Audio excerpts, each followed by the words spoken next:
What up? What's going on? How are you, Matt? Just a good Friday. It is a good Friday. We are running and gunning, selling franchises, writing programs, talking about sports. I know. You pumped about that? You pumped about the franchises? About sports? Sports? I'm always pumped about sports. Major League Baseball, it's sketchy right now, man. You know? It's a game of failure. By the time this thing comes out, it could be in a different place. We don't even know. Yeah, it's a game of failure, and everybody's going to cheat to get better. I mean, you played, right? Yeah. Yep. I heard you're pretty much a baller.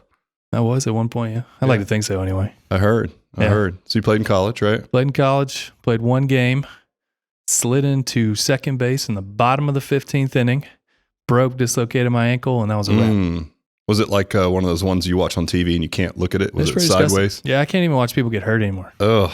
I had friends who would like tease me and like send me pictures of like people breaking their like ankles and stuff, and I was just like, You know, they had on TV the other day, they were talking about, actually, I think it was the lead into the Blindside movie, and they were talking about the value of the left tackle, but they were using the Joe Theismann story. They kept rewinding that over and over when Lawrence Taylor falls on his leg and breaks it. I'm like, can't watch it. You know, my wife's athletic trainer, as you know, in sports medicine background, so she like pauses it and zooms in to see it and describes it, and I'm like, please turn that off. I get too squeamish. I can still feel it. Like, it's weird, man. It's weird. All right, you ready to jump into today's topic? Yes, sir. All right, you've kind of mentioned this several times in some other podcasts, but I figured today we could talk about the job of your product. So I figured you could start out and just kind of tell what that means and how you learned about it and how you brought it to our team. Yeah, for sure. So through the lens of fitness, that's certainly personal training. You know, job of the product could be one thing, but like we'll use job of the service, right? Same idea. So when people say products, like we're not selling a product, you know, like a pen or a piece of paper or whatever that may be. We're actually selling a service, but it's the same idea. And so I was inspired a few years ago by a buddy of mine to check out this Harvard course online. So those of you listeners that don't know, Harvard has an amazing suite of educational tracks that you can take right out of their Harvard Business School. You know, you can deep dive if you want to learn how to regress data and understand how to, the business analytics around that. You can do more of the other side of your brain, which is the one that I did, which was called innovative disruption, right? And how to recognize disruptors in different markets and why they're doing what they're doing.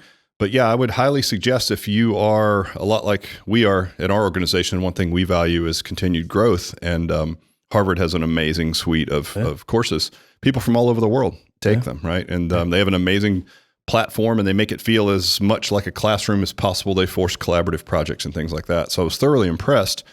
It was my favorite course, by the way. During that course, one of the lessons, and they would do it each week, so you could say a chapter or what have you, was on this concept called job of the product. And again, the professor that taught my class was Clay Christensen, who's the head of the Harvard Business School, one of the foremost innovative thinkers and experts on innovative disruption, worldwide. And that claim came from folks like Bill Gates and others, right? So just one of the most brilliant business minds of our time. And he presented this concept called job of the product. And basically what he was challenging us to think about was when someone buys a product or they do something, they're buying that product to do a job, right? So there is a job in my life that I need filled, and I'm going to hire a service or I'm going to hire a product to do said job, right? And so the example that he used in the course was about milkshakes. And I'll try to tell the story as best I can. So what he says is that, listen, we were hired by one of the major fast food chains to come in and help him goose up the sales of their milkshakes. And they had already done all the things that you should do, right? They had polled the customers and surveyed them and say, hey, what would you like for milkshakes? And they would respond to the surveys. They'd make it thicker, chunkier, more different sizing, different straws, whatever that is. And they had responded to all of that feedback, but milkshake sales had not moved in a positive direction at all. So they brought in Christensen, right? His group. And so what they started with was they put physical bodies in these restaurants, and it turned out to be McDonald's, and they put physical people outside of these restaurants at first just to watch, just to observe, like, okay, who's buying milkshakes? What time of the day are they buying them, right? and what are they doing, right, when they buy these milkshakes. And surprisingly, and this is certainly a fitness-leaning crowd that's listening to this, what they found was around half of the milkshakes were sold before 8 a.m. All of the people were alone. Almost everyone was alone. And everyone had a long, boring commute to work. Interesting. So they were buying this, milkshake as a breakfast, essentially, is the way we would look at it, which is shocking for people that are into health and fitness. That's what I do. Good to know. Put a little protein powder in there and you're good to go. Yeah, I guess, right? So then they went a step further, and they had those same people stop some of the customers that were leaving the restaurant and ask them, which is a little odd, but they would say, pardon me, sir or ma'am, can I ask you a question? What job is that milkshake doing for you? Which is a bit of an odd question. And so people would be a bit taken back, and they would say, okay, well, let me reframe the question.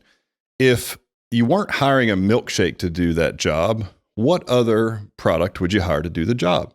And then it made more sense, and they would explain it through that lens. And people would say, oh, well, Snickers. Exactly. Like last week I hired a bagel, but again, I'm on a commute to work. And so the bagel, it's so dry. And then I have the bagel in one hand, and I've got the cream cheese in the other hand, and I'm steering with my knees, and if the phone rings, we've got a tragedy, that type of thing, or the week before that I had a banana, which was great, but it was sticky on my fingers, and I had the peel to deal with, and it didn't last long. I was hungry in an hour, that type of thing. Sometimes I hire coffee, I hire this, I hire that. But it turns out that the milkshake does the job better than the other products. It's just viscous enough to last on that average commute was about 20 minutes. It was just viscous enough to last during that commute, and it was heavy enough to sit down in his stomach, right? Yep. And hold them over, until they knew they weren't going to eat until lunch, but this would hold them over. And mind you, listening to this through the lens of fitness would be like, well, what about the healthy thing? Remember, the job of the product is through the lens of the customer. So these customers weren't saying, let me get the healthiest breakfast I can. It was, I'm on a commute to work. What can I get that's nice and neat that sits in this cup holder, right? That will hold me over and keep me from a boring commute. I'm probably in traffic. That's going to last from here until I get to work. And it's going to sit in my stomach and keep me full until lunch. Right. That's the criteria, not a healthy breakfast. No one really cares. So I'm pretty sure, I'm just going to throw it out there that a lot of fitness professionals probably tell people to make shakes in the morning. Just saying. You probably have. I have. Yep. It's probably our fault. Yeah, exactly. It's like, this is a shake, right? Yeah. It's got a straw in it. It's the same thing. No, not a milkshake, a protein shake. Oh, well, you should have specified. I was getting my morning shake.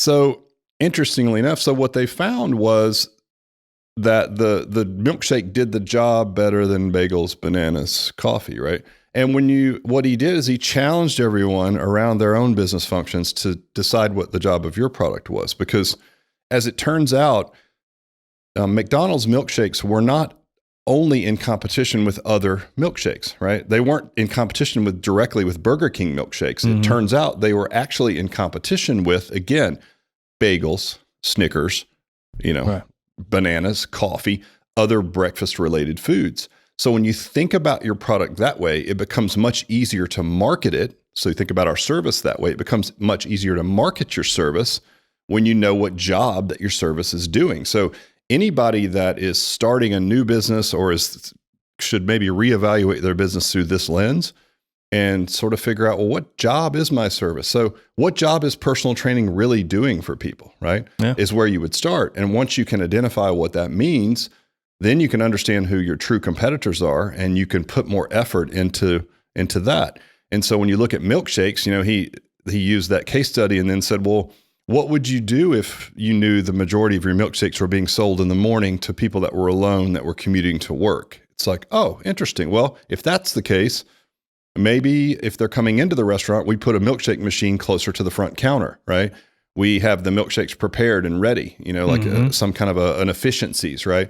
Or maybe they're in the drive-through, there's a specific lane just for that, right? So you can just zip through and grab them and go. So there would be a lot of ways to improve that customer's job that they're doing if you knew exactly what they were trying to accomplish. And so I came back with that knowledge, and I just thought it was a fascinating way a lens and a way to look at your business. So, I came back here and I sort of asked our guys, 2 questions. I showed the video, right? There's a short video that you guys can Google. Just Google Clay Christensen, Job of the Product. And there's a good film of him doing, I think it's at University of Phoenix, where he was teaching an online course there. And you can like go in there and watch that video. And I'd highly recommend it. I showed it to our team. That was great.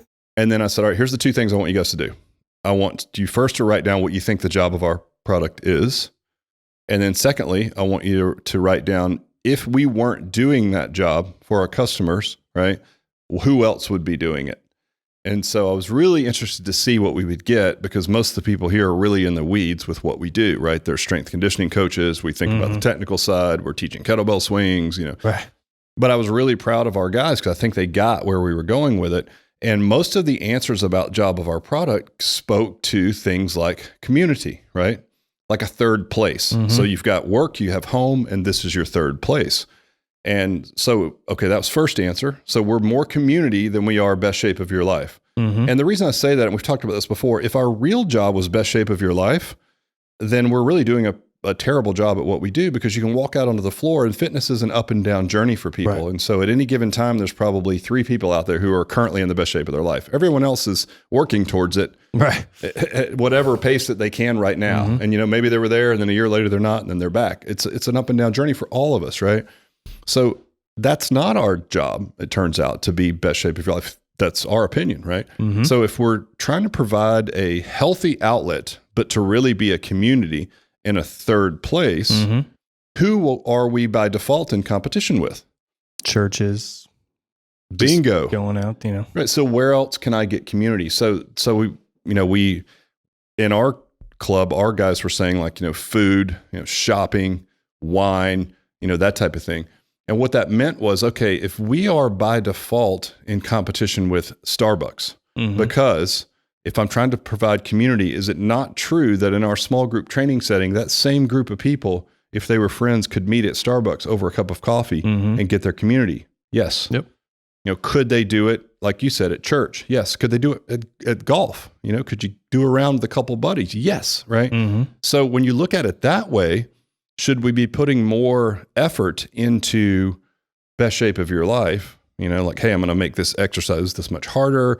I'm going to, we're going to bolt on this nutrition, aspect or whatever. And all those things are good. Don't get me wrong, but they're not the thing, right? It's not fulfilling the job to the customer. The customer is trying to find a healthy outlet.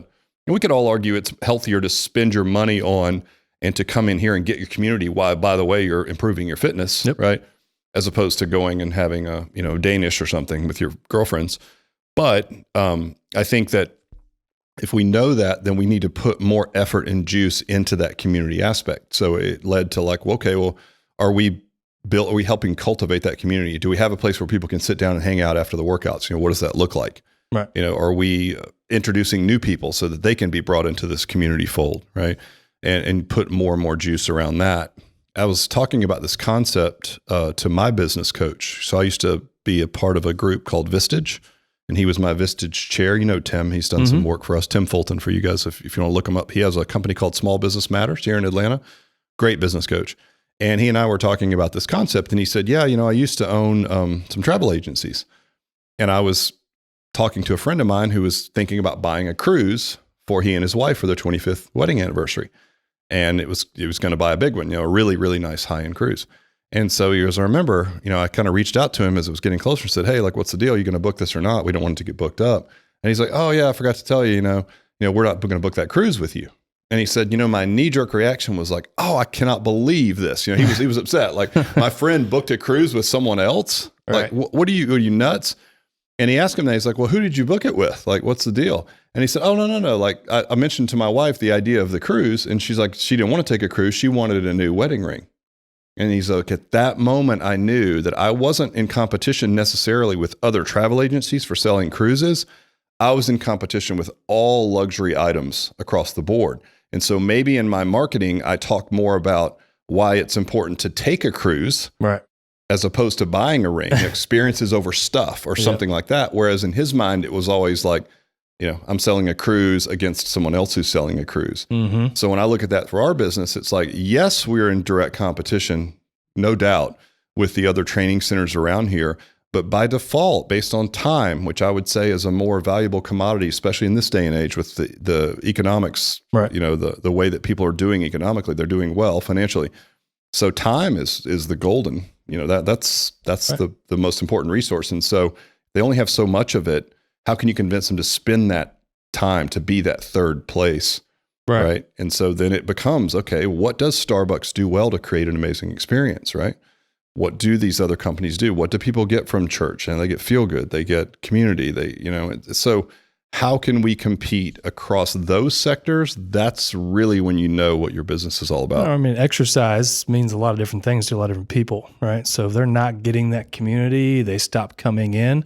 It's not like they're not doing something else, right? They're going in cycling club, book club, church, and you give them 4 or 6 weeks, they're gone. You're never going to see them again because they found that other place. That's right. No, 100%. And so I just thought it was a really interesting concept to speak about, to think about your business. And I would encourage everyone here to watch the video. You can find it again online, and to really ask that question of you, and then put some time into it, and then run it by your team so that everyone understands what is it that we're really doing for people.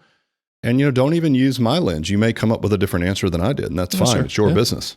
Absolutely. But once you identify that, then you put efforts into meeting that job. Like, how can you be even better at being that, right? Whatever the job of that product is. So, and again, in this case, we'll say job of the service. But I thought it was a really interesting concept. I know I've spoken on this at several conferences because I really believe in it. And I think it's a great lens to put over your business and to look at it. But I hope that makes sense. And that's exactly what I would do with that info. Well, that's great. All right. All right, buddy. Thank you. See ya.